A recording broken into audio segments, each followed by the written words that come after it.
Welcome to பெரியம்மா சமையல். வாங்க இன்னைக்கு நம்ம வந்து சப்பான் சிக்கன் செய்ய போகிறோம். அது வந்து இப்போ ரொம்ப ஃபேமஸாக ஓடிக்கிட்டு இருக்கு. அதனால் இன்றைக்கி நம்ம இந்த சப்பான் சிக்கன் செய்யலாம். உங்களுக்கு செஞ்சு காட்ட போகிறேன். இது வந்து ரொம்ப ரொம்ப டேஸ்டியாக இருக்கும். காரமே இல்லாமல் குழந்தைய சாப்பிட்ற மாதிரி. அதனால் ரொம்ப டேஸ்டியாக இருக்கும். அதனால் இன்றைக்கி நம்ம சப்பான் சிக்கன் செய்ய போகிறோம். சிக்கன் 1/4 கிலோ எடுத்து வச்சுருக்கு.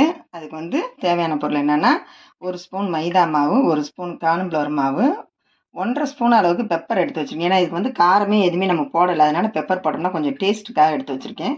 இஞ்சி பூண்டு பேஸ்ட் 1 ஸ்பூனு, தேவையான அளவுக்கு சால்ட் போட்டு பிசைஞ்சு ஒரு 15 நிமிஷம் ஊற வச்சுக்கலாம். நம்ம இப்போ போட்டு பிசைஞ்சு வச்சுக்கலாம் எல்லாத்தையும்.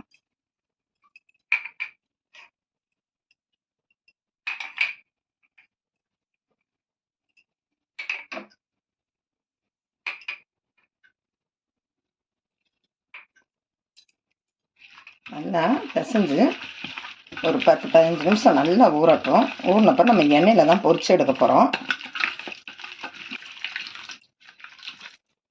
நல்லா பிசைஞ்சிட்டோம். நல்லா ஒரு தட்டு போட்டு ஒரு 15 நிமிஷம் ஊற வச்சுக்கலாம். ஊறட்டும். அதுக்குள்ளே ஊறவங்கள நம்ம மற்றதெல்லாம் என்னென்ன தேவைன்னு எடுத்து வச்சுக்கலாம்.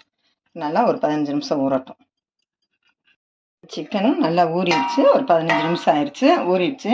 இப்போ எண்ணெய் வந்து நம்ம அடுப்பில் வச்சு கொஞ்சமாக தான் ஊற்றிருக்கேன். ஏன்னா ரொம்ப ஊற்றினாலும் வேஸ்ட்டாக போகும் அந்த எண்ணெய். அதனால் கொஞ்சமாக ஊற்றி நம்ம கொஞ்சம் கொஞ்சமாக பொரிச்சு எடுத்து ஒன்றா போட்டுக்கலாம். ரொம்பவும் தீ மத நெறிய வேணால் சீக்கிரம் கறியிரும். இதமான சூட்டில் வச்சு நம்ம பொரிச்சு எடுத்துக்கலாம். இந்த மாதிரி இருந்தால் தான் நல்லாயிருக்கும். மீன் குறைச்சிக்கலாம். நம்ம கொஞ்சம் கொஞ்சமாக போட்டு பொரிச்சுக்கலாம்.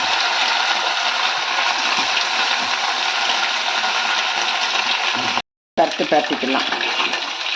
நல்லா அடியில் வெந்துருச்சு பார்த்தீங்களா, அந்த மாதிரி பரட்டிக்கலாம். ஏன்னா சீக்கிரம் வெந்துடும். ஏன்னா நல்லா நம்ம ஊறிடுச்சு. இந்த மாதிரி பரட்டி நல்லா ஒரு மீடியமான அளவுக்கு பொரிச்சு எடுத்துட்டோம்னா பால் எடுக்கும்போது நல்லா ஈஸியாக இருக்கும். நம்ம இன்னும் 2 நிமிஷம் வச்சு எடுத்துக்கலாம். நல்லா சும்மாவே நம்ம சாப்பிட்ற மாதிரி நல்லா பொரிஞ்சிடுச்சு. நம்ம எடுத்து வச்சுக்கலாம். இந்த அளவுக்கு பொரிஞ்சா போதும்.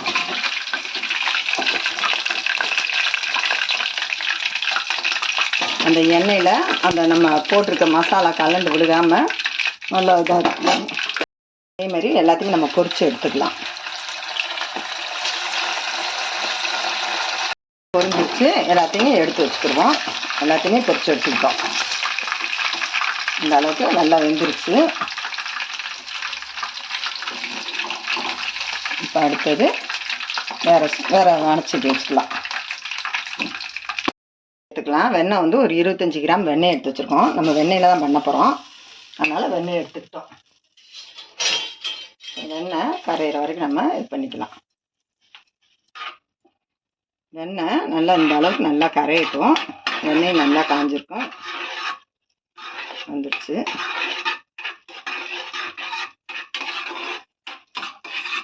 அது வந்து வெண்ணெய் தான் நல்லாயிருக்கும். வெண்ணெய் நல்லா கரைஞ்சிருச்சு. இப்போ வந்து நம்ம இஞ்சி பூண்டு பேஸ்ட்டு சேர்த்துக்கலாம். பூண்டு வந்து ஒரு 15 பூண்டு அளவுக்கு நம்ம உரிச்சு வச்சுருக்கோம். இதுதான் இதோட டேஸ்ட்டே, பூண்டு தான். அதனால் பொடி பொடியாக கட் பண்ணி பூண்டை அதில் சேர்த்துக்கலாம்.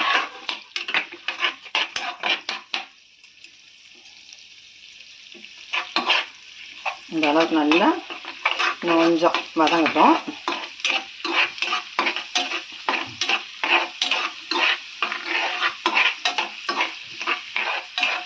இப்போ நல்லா பூண்டு வாசனை வருது. இந்த அளவுக்கு பொரிஞ்சால் போதும். ஏன்னா ஃபுல்லாக பொரிஞ்சிடக்கூடாது.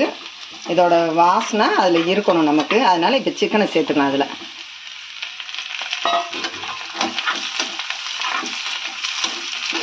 நல்லா அந்த பூண்டோட வாசனை நமக்கு நல்லா அடிக்குது பாருங்க. செம்ம அந்த வெண்ணெயும் அந்த பூண்டும் தான் இதோட டேஸ்ட்டேவும் நமக்கு. இப்போ நல்லா இதாகட்டும். இன்னும் 2 நிமிஷம் மூடி போட்டு மூடி வச்சுக்கிடுவோம்.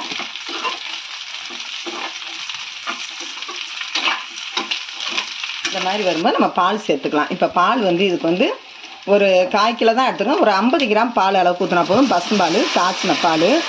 அதோட டேஸ்ட்டு நல்லாயிருக்கும். அந்த பால் தான் நமக்கு நல்லாயிருக்கும். இப்போ பால் சேர்த்துக்கிட்டோம். நான் கொஞ்சம் சேர்த்துக்கிறோம். இந்த அளவுக்கு இருந்தால் போதும். இப்போ நல்லா ரெண்டும் சேர்ந்து கொதி வரட்டும். ஒரு 10 முந்திரி பருப்புக்கு நம்ம அரைச்சி எடுத்துக்கலாம், பேஸ்ட்டாக எடுத்துக்கலாம். ஏன்னா இதில் சேர்க்குறது வந்து பேஸ்ட்டாக சேர்த்துக்கலாம். முந்திரி பேஸ்ட்டு ஊற்றிக்கலாம். நல்லா திக்காக ஒரு இது ஊற்றிட்டோம்னா நல்லா மூடி போட்டு ஒரு 5 நிமிஷம் மீடியமான இதில் வச்சு நம்ம ஒரு 5 நிமிஷம் குக் பண்ணி எடுத்துக்கலாம். ஏற்கனவே சிக்கன் நல்லா வெந்துருச்சு, அதனால் ஒரு 5 நிமிஷம் மட்டும் மூடி போட்டுக்கிடுவோம். அப்பப்போ எடுத்து கிளறி பார்த்துக்குருவோம். கரெக்டாக ரெடி ஆயிடுச்சு. இப்போ வந்து அதில் நம்ம மல்லித்தலை தூவி இறக்கிடலாம். சூப்பராக கரெக்டாக வந்துடுச்சு பார்த்தீங்களா? இந்த அளவுக்கு இருந்தால் போதும். சப்பாத்திக்கு, நானுக்கு எல்லாத்துக்குமே தொட்டுக்கலாம், சைடிஷ்க்கு நல்லாயிருக்கும். இப்போ வந்து மல்லித்தலை தூவி நம்ம இறக்கிடுவோம். ஸ்டவ் ஆஃப் பண்ணிக்கலாம். இப்போ சப்பான் சிக்கன் ரெடி ஆயிடுச்சு. ஒரு பாத்திரத்தில் மாற்றிக்கிடுவோம். இப்போ சப்பான் சிக்கன் ரெடி. இதே மாதிரி நீங்களும் வீட்டில் ட்ரை பண்ணி பாருங்கள். இந்த வீடியோக்கு ஒரு லைக் போட்டுருங்க. பெரியம்மா சமையலுக்கு ஒரு சப்ஸ்கிரைப் பண்ணிடுங்க.